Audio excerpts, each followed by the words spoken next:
This past weekend, we hosted the first ever Midwest Ninja Series Finals where 70 athletes were challenged to tackle 2 championship difficulty courses over the 2-day event.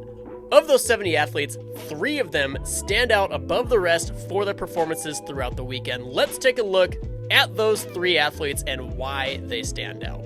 Before we get to the performances, we want to give Primo Chalk a huge shout out for sponsoring the event. Because of them, we were able to give all 70 finalists merchandise and gift the podium placing athletes some Primo products. If you are in need of chalk for your home gym or your training facility, check them out using the link in our bio. At number 3, we have Austin Bersham. Austin came into Midwest Ninja Series Finals, the highest ranked athlete in his division, making him the last athlete to run the placement round course. With 3 clears on the course already before him, 2 of them being full clears, the pressure was on when Austin climbed his way onto the starting block. He made his way through the first 4 obstacles in 26 seconds, on pace with the current first place athlete, but then put it into second gear for the rest of the course, finishing the remaining 6 obstacles in just under 2 minutes, 30 seconds faster than any other athlete. Going into the finals round running last, Austin again had some pressure to perform well with 2 full clears on the course before he ran. He again was challenged to finish the course clean and quickly. Austin brought the same energy onto day 2 that he showed us in the placement round, making it to the last obstacle 28 seconds faster than anyone else, putting himself in a great position to crown himself as Midwest Ninja Series champion. Getting to the delivery with no issue again, but making his first hiccup in the course by not lining up his lache to the slanted board with the correct angle, forcing himself to make a crazy save in the final move of the course to keep his chances of winning alive. If Austin was nervous after that near run-ending slip, he did not show an ounce of it, going on to complete the last move cleanly, putting him on top of the podium and getting that gold MNS trophy. At number 2, we have Mitchell Fry. Mitchell also came into the placement round the highest ranked athlete and running last because of it. With 2 clean runs before him, Mitchell had to get through the course quickly to give himself the best opportunity to win the finals round. Confident there was nothing in this course he wasn't capable of, Mitchell ran through the placement round course with a head full of steam. He took his first break on the course on the runway of the last move to make certain that he gets it clean and runs last in the finals round. Into the finals round with 1 clear on the course so far, Mitchell again had to step up to the course with multiple athletes making heartbreaking falls before him. Needing to end the streak of shocking falls in order to get the win, Mitchell had to run safe, running through the course at a safer pace than in the placement round. He made his way to the final obstacle 12 seconds slower than his time to that point the day before. You could tell that this being the finals, all of the falls on the course before him and the pressure Cohen had put on him to go fast caused some nervousness to pop up. Mitchell fought through all of it and became one of the first ever MNS champions.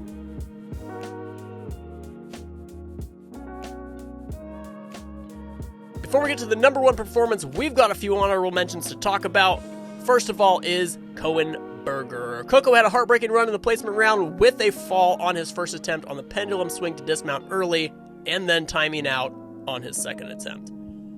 Running second in the finals round due to his 7th place finish in the placement round, Cohen ran with some anger. Clearing to the pendulum without fail and then making certain he had enough for the dismount on his first try and then finishing the last obstacle without fail. You could see the relief on his face after getting the clear. Coco finished the competition in 2nd place, just behind Mitchell's unbeatable run.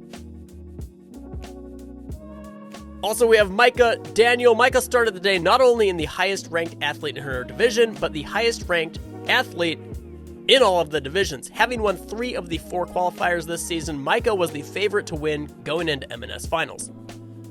With all of the expectations on her to perform, she started off the weekend exactly as anticipated, getting through all 10 obstacles almost a whole minute faster than anyone else.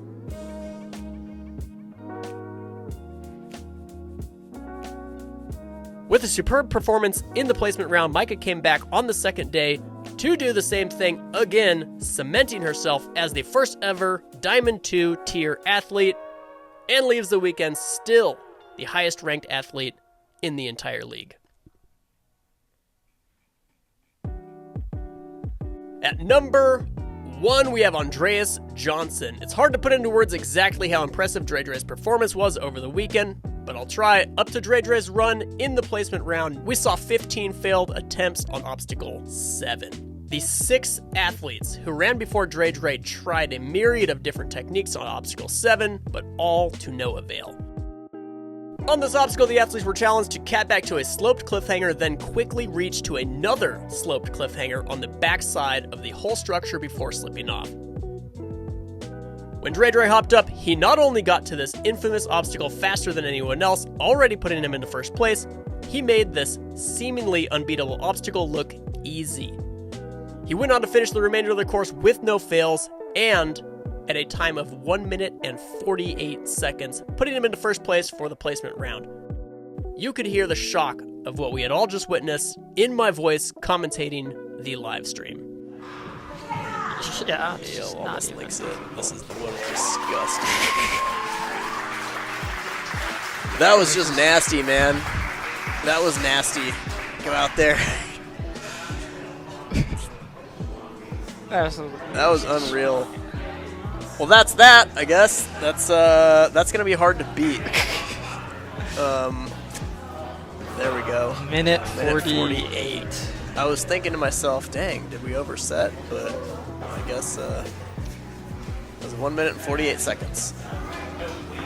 So, running last in the finals round due to his win in the placement round, the modified course hadn't been cleared up to his run. But if there is one person you can count on to clear an unclearable course, it's definitely Dre Dre.